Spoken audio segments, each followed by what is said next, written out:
አሁን ደግሞ በጤና ዙሪያ ደግሞ ሰውነቴን ለመቀነስ በማደርገው ጥረት ከጎን ያለ ዶክተር አለ ጉሎ ኢትዮ ቱርክ ባለቤት ዶክተር ሻምበል እሱም ይለይብኛል።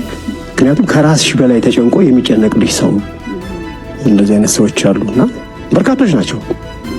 ስለዚህ እነዚህ ሰዎች ይለዩብኛል። የአርቲስቱ ድንገተኛ ህልፈት መሰማትም በብዙዎች ዘንድ መነጋገሪያ ሆነ። በተለይም የቅርብ ሰዎች የሆኑት አርቲስት ይሁኔ በላይ፣ ድምፃዊ ቴዲ አፍሮን ጨምሮ በርካቶች ያሟሟቱ ነገር ሰኔና ሰኞ ሆኗል። አርቲስቱን ምን ነካው?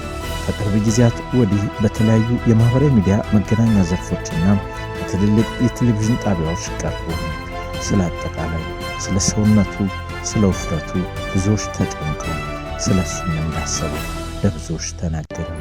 ነገር ግን ይህ ክስተት ሰኔና ሰኞ ሆነ። 10 ኪሎ ቀንሻለሁ በ7 ሳምንታት በአንድ ወር ከ2 ሳምንት ማለት ነው። በእነዚህ ክስተቶች ውስጥ ታዲያም አርቲስት ሰማኸኝ በለው አሁን ላይ ያለበት ሁኔታ ሰላም ነው ቢልም በድንገት ህይወቱ ማለፉን ብዙዎችን እያስገረመ ያሳዘነ ክስተቱ ነው። መሪር ሐዘንም የተሰማቸውን አርቲስቶችና ታዋቂ ሰዎችም በግለሰቡ በአርቲስቱ ሞት የተሰማቸውን ሐዘን እየገለጹ ይገኛሉ። አፈር ለሚበላው ለሚበሰብሰው በዚህ ፈራሽ ገላ ቁምጣ መቻነሰው ሲል በዚህ ባማረ የባህል ልሳን ብዙዎችን አነቃቅቷል። ስለ ስራም ስለ ህይወትም የተሻለ ነገር እንዲያስቡም አድርጓል። ልብስ ሳይሆን ስራ ዋናው የሰው ልጅ መለያ ነው ሲል ተናግሮ ነበርም። ታዲያ ይህን ልሳን ምንስ ዘጋው? ምንስ እስከ ወዲያኛው ድረስ እንዲያሸልብ አደረገው? ድንገተኛውን ነገር ብዙዎች ለመግለጽ ተቸግረዋል። የቅርብ ወዳጆቹም ሳይቀር ሞቱን ከማህበራዊ ሚዲያና ከትልልቅ የቴሌቪዥን ጣቢያ መስማታቸውን አስደንግጧቸዋል።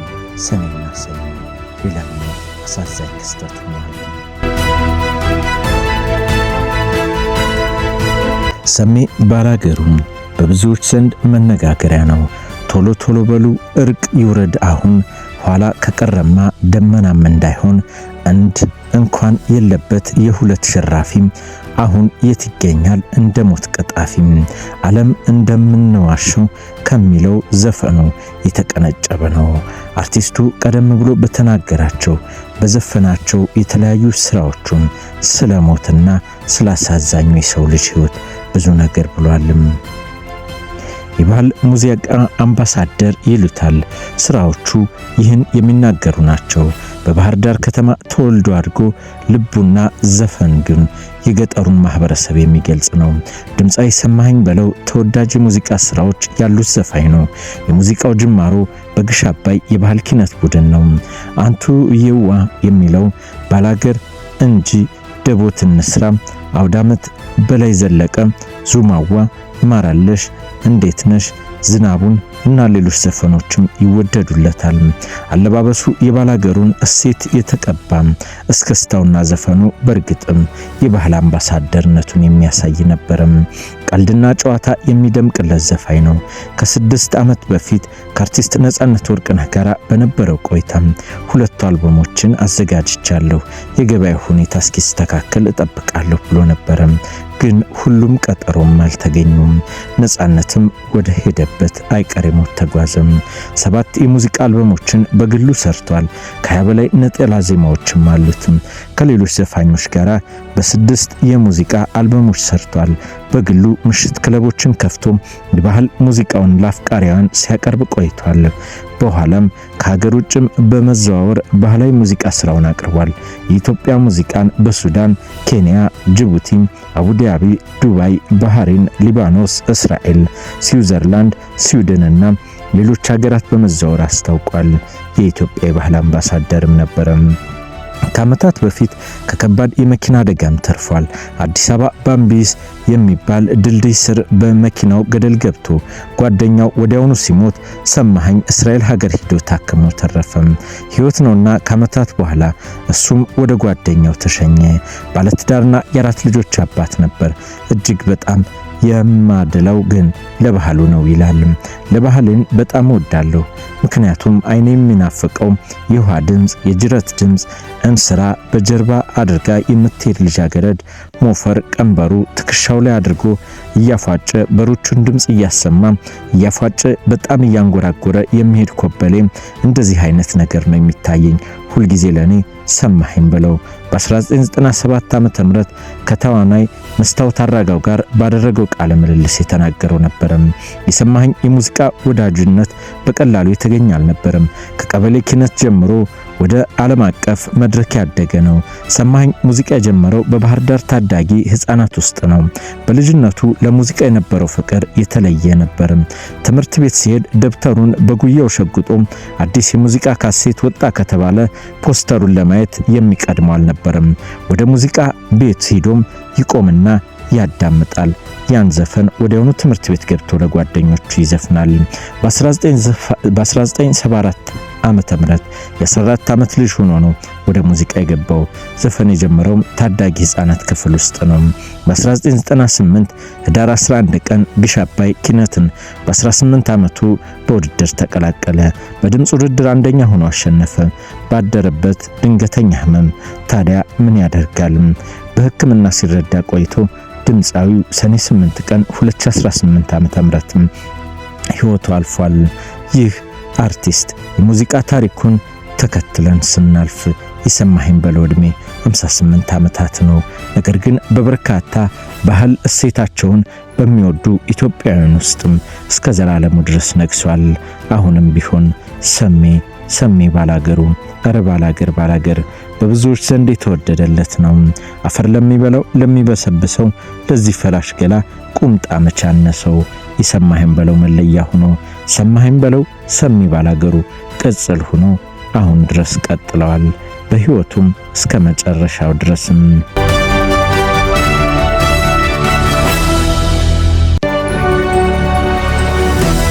ድምፃዊ ሰማኸኝ በለው ማረፉን ከተሰማ በኋላ ከግሽ አባይ የኪነት ቡድን አብሮት ካደገው ከወንድሙ በሚባል ደረጃ ይሁኔ በላይ የተሰማው መሪር ሐዘን ብዙዎችን ያሳዘነ ይሁኔንም ያስለቀሰ ክስተት ሆኗል። ደህና ሁን ስሜ ነበረ ሲል ጽሑፉን የጀመረው ከልጅነታችን ጀምሮ ጥበብ አገናኝታን በግሽ አባይ የባህል ቡድን ውስጥ ብዙ ትዝታ፣ ብዙ ፍቅርና የማይረሳ የህይወት ጉዞ አብረን አሳልፈናል። የውድ ጓደኛዬን ህልፈት ስሰማ ልቤ በእጅጉ አዝኗል። ስሜቴንም በቃላት ለመግለጽ አቅቶኛል። ነገር ግን ከሞት ከዚህ ዓለም ወደ ጌታ የሚደረግ ሽግግር መሆኑን እናምናለን። መሐሪ አምላክም ነፍሱን በአብርሃምና በይስሐቅ ያዕቆብ እቅፍ ያኑራትም፣ በገነትም ረፍት ያደርግላት። ለቤተሰቦችና ለምንወደው ሁሉ መንፈስ ቅዱስ መጽናናትን ይስጥልን፣ ነፍስ ይማር፣ መንግሥተ ሰማያትን የሚያወርስልን ሲል ነበረ ይሁኔ ባዘነ በተከዘ መልኩ የልጅነት ትዝታ ያለባቸውን የወጣትነት ፎቶአቸውን በመለጠፍ ያጋራው። ሌላኛው ደግሞ ነፍስ ይማር ድምፃዊ ሰማኸኝ በለው ሰሜ ባላገሩ ባደረበት ህመም ምክንያት በሕክምና ሲረዳ ቆይቶ በዛሬው ዕለት ከዚህ ድካም መለየቱ ተሰምቷል ሲል የገለጸው ደግሞ ናሆም ሪከርድስ ነው። የድምፃዊውን በርካታ ሙዚቃዎችን ወደ ህዝብ ያደረሰ ነው። ድምፃዊ ሰማኸኝ በለው የተለያዩ ባህላዊና ዘመናዊ ይዘት የተላበሱ ሙዚቃ ስራዎችን ለአድማጭና ተመልካች ሲያበረክት የቆየ ተወዳጅ አርቲስት ሲሆን ከዚህ ዓለም መለየቱ ዜና ከልብ አሳዝኖናል ነው ያለው። ናሆም ሪከርድስ በድምፃዊ ህልፈትም የተሰማውን ጥልቅ ሐዘን እየገለጸ ለቤተሰብና ለወዳጅ ዘመዶቹ እንደዚሁም የሥራ ባልደረቦቹን መጽናናትን ይመኛል ሲል ነበር የገለጸው። ሰሜ አሁን ላይ ነፍስህ ይማር እየተባለ ነው። ሌላኛው በሁሉም ኢትዮጵያውያን ዘንድ የሙዚቃ ንጉሥ የሆነው ድምፃዊ ቴዲ አፍሮም እንዲህ ሲል ሐዘኑን ገለጸም። በተወዳጁና በአንጋፋው ድምፃዊ በለው ድንገት ህይወት የተሰማኝን ጥልቅ ሐዘን እየገለጽኩ ለቤተሰቦቹና ለወዳጅ ዘመዶቹ እንዲሁም ለሙያ አድናቂዎቹ በሙሉ ከልብ መጽናናትን እመኛለሁ። ነፍስ ይማር፣ ኢትዮጵያ ለዘላለም ትኖር፣ ፍቅር ያሸንፋል። ቴዎድሮስ ካሳሁን ቴዲ አፍሮ ሲል ነበር የገለጸው። ሌላኛው ምነው ሸዋ ኢንተርቴይንመንት ነው። ምነው ሸዋ አርቲስቱን በተለያዩ ዓለማት ውስጥ እንዲዞር ከማድረግም ባለፈም በርካታ ስራዎችን አብሮ ሰርቷል። አንጋፋው አርቲስት ሰማኸኝ በለው ሰሚ ባላገሩ አረፈ። ፈጣሪ ነፍሱን በአጸደ ገነት ያኑራት። ለቤተሰቦቹ፣ ለሙያ ወዳጆቹና ለጓደኞቹ ምነው ሸዋ ኢንተርቴይንመንት መጽናናትን ይመኛል ሲል ነበር የገለጸው። ሌላኛው ይህንኑ አርቲስት በተመለከተ የተሰማቸውን ጥልቅ ሐዘን የገለጹት ደግሞ የኢትዮጵያ ሙዚቀኞች ማህበር ነው። የባህል ሙዚቃ አምባሳደሩ አፈር ለሚበላው ለሚበሰብሰው ለዚህ ፈራሽ ገላ ቁምጣ መቻነሰው የባህል ሙዚቃ አምባሳደር ድምጻዊ ሰማኸኝ በለው ከዚህ ዓለም በሞት ተለየ። ኢትዮጵያ በሀገራችን የባህል ሙዚቃ ታሪክ ውስጥ ጉልህ ስፍራ ያለውና በብዙሃን ዘንድ ሰሚ ባላገሩ የሚል የቁልምጫ ስም የሚታወቀው ተወዳጁ አርቲስት ሰማኸኝ በለው አርፏል። ድምጻዊ ባጋጠመው ድንገተኛ ህመም ምክንያት በሕክምና ሲረዳ ቆይቶ በተወለደ ዕለት ሰኔ 8 ቀን 2018 በዚህ ዓለም ሕይወት ማለፉን የቅርብ ቤተሰቦቹን ይፋ አድርገዋል።